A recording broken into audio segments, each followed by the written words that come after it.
안녕하세요. 웅덩이 매매법 레버리지 ETF 장기 투자자 디벨로몽입니다. 오늘도 계좌 먼저 공개하고 시작합니다.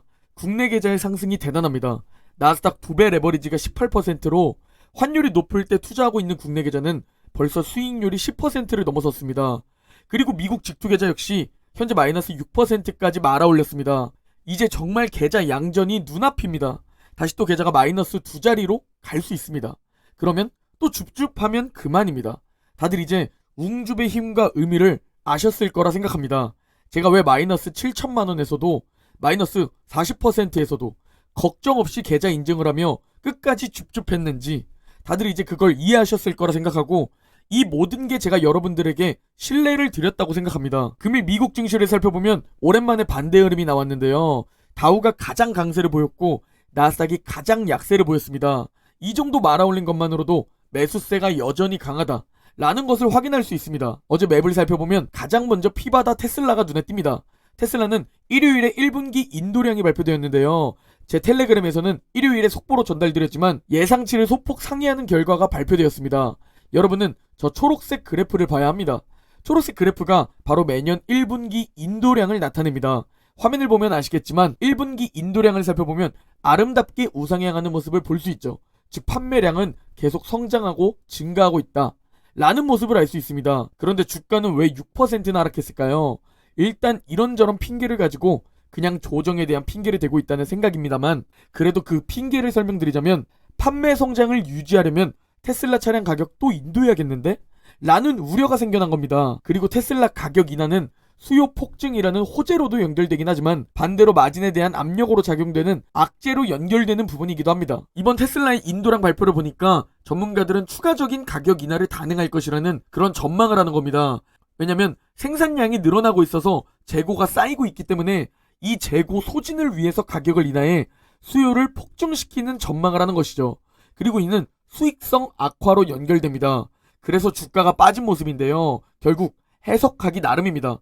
여기서 다른 자동차 회사들이 무너질 때 테슬라는 수요를 폭증시켜 테슬라 생태계를 구축할 수 있는 그런 기회가 될 수도 있습니다. 너무 단기적으로 과하게 올라서 단기적으로 과하게 빠졌다는 생각이 들긴 합니다. 그리고 어제 에너지 섹터가 급등했습니다. 오펙 플러스의 감산 소식에 유가와 함께 에너지 섹터가 급등했는데요. 일부러 서방 국가의 인플레이션 둔화를 방해하려는 듯한 느낌을 지울 수 없습니다. 이 무기를 활용해 더 나은 위치를 만들겠다는 생각이겠죠. 특히 사우디와 러시아의 감산량이 눈에 띄는데요. 이 같은 소식에 국제 유가가 6% 급등합니다. 이 역시 주말에 텔레그램으로 정보를 드렸지만 유가가 급등하는데 대체 왜 증시가 급락을 보인 걸까요?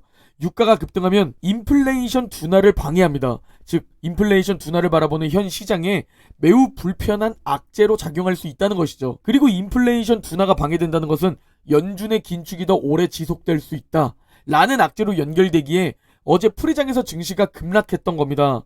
즉 물가가 안 잡힐 수 있다. 여전히 높은 물가가 지속될 수 있다. 라는 우려가 생긴 가운데 어제 추가로 제조업 지수가 발표되었습니다. 46.3으로 발표가 되며 경기는 수축 국면으로 향해 간다는 것을 확인했습니다. 즉 유가가 급등하며 물가가 안 잡힐 수도 있는데 경기는 이미 수축 국면이다. 이는 스태그플레이션 우려로 연결되죠. 그래서 어제 증시가 많이 빠져서 시작한 겁니다.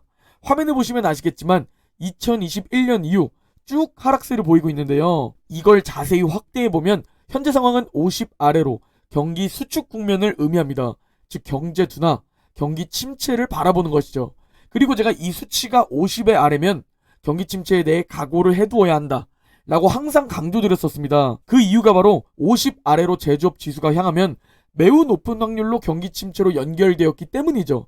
즉 이번에도 경기 침체는 찾아올 가능성이 매우 높다 라는 겁니다. 다만 언제 어떻게 찾아오는지 어느 규모로 어느 기간 동안인지 그걸 모르기 때문에 보유하는 전략만이 최고의 선택이라는 것이죠. 현재 시장은 인플레이션 둔화를 가정하고 있고 경기 침체에 대한 우려를 반영했습니다. 그런데 아이러니하게도 현재 테크 기업이 S&P 500보다 훨씬 좋은 흐름을 보여주고 있습니다.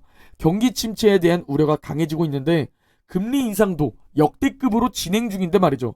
그 이유는 두 가지로 나뉩니다. 먼저 제가 계속 설명드리고 있지만 금리 인상에 대한 기대감을 선반영하는 겁니다. 주식시장은 6개월에서 9개월 미래를 선반영한다고 말씀드렸죠. 현재 올해 금리 인하를 전망하는 시장은 이 부분을 주가에 반영하는 겁니다. 금리 인하에 가장 수혜를 보는 섹터가 바로 기술주 및 성장주죠. 그리고 두 번째 상승 이유가 바로 독보적인 거대 기업으로 투자금이 쏠리는 겁니다. 아무 기술주나 성장주로 쏠리는 게 아니라 경기 침체에도 살아남을 수 있는 확실한 기업, 즉 독보적인 거대 기업으로 쏠리는 거죠. 메타, 아마존, 애플, 마소, 구글, 테슬라, 엔비디아. 과거와 다르게 이 기업들은 S&P 500에서 차지하는 비중이 이제 무려 20%를 넘어섰습니다. 불과 10년 전에 이 기업들이 차지하던 비중은 단 7%에 불과했지만 이제는 자율주행, AI, 챗 GPT, 스마트폰, 반도체, 전기차, SNS, 클라우드 등 미래 먹거리, 즉 4차 산업 역시 이 기업들이 독점할 가능성이 높다고 보는 것이죠. 그러니까 결국 경기 침체가 오더라도 위의 기업들은 그 어떠한 기업들보다 잘 버틸 것이다 라는 심리가 껴있는 것이죠. 그래서 제가 미국 증시에 투자하는 거고, 그래서 우리가 미국 주식에 투자하는 겁니다. 다른 나라보다 가장 잘 버틸 가능성이 높기 때문이죠. 즉 세계에서 가장 안전한 투자처라는 겁니다. 그러나 단기적으로는 너무 많이 올랐기 때문에 저는 4월 2일 일요일에 텔레그램에서 강한 저항에 부딪힐 수 있는 그 저항 구간까지 올라왔다 라고 정보를 드렸습니다. 개인적으로 S&P 500을 보면 4100에서 4200포인트가 매우 강한 저항 구간으로 보고 있습니다. 그리고 현재 4100에 위치해 있죠. 추가로 어느새 공포지수는 탐욕 구간까지 올라와 있는 상황이고요. 이와 관련해 나스닥 주봉 차트를 살펴보면 지난 10월, 11월, 12월에 3중 바닥이 보일 겁니다. QQQ 기준으로 약 260이 매우 강한 지지선입니다. 그리고 그 이후 상승 추세를 만들어서 현재까지 잘 이어나가고 있는 상황입니다.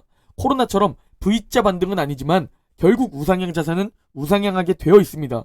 그리고 이렇게 상승 추세를 유지해서 현재 320까지 상승한 모습을 볼 수 있는데요. 드디어 현재 제가 매우 중요하게 바라보는 S&P 500으로는 4100에서 4200 구간, QQQ로는 320에서 340 구간, 현재 매우 강한 저항 구간으로 보입니다. 이미 작년에 한번 이 구간 저항에 맞고 찐바닥을 향해 내려갔던 차트가 보일 겁니다.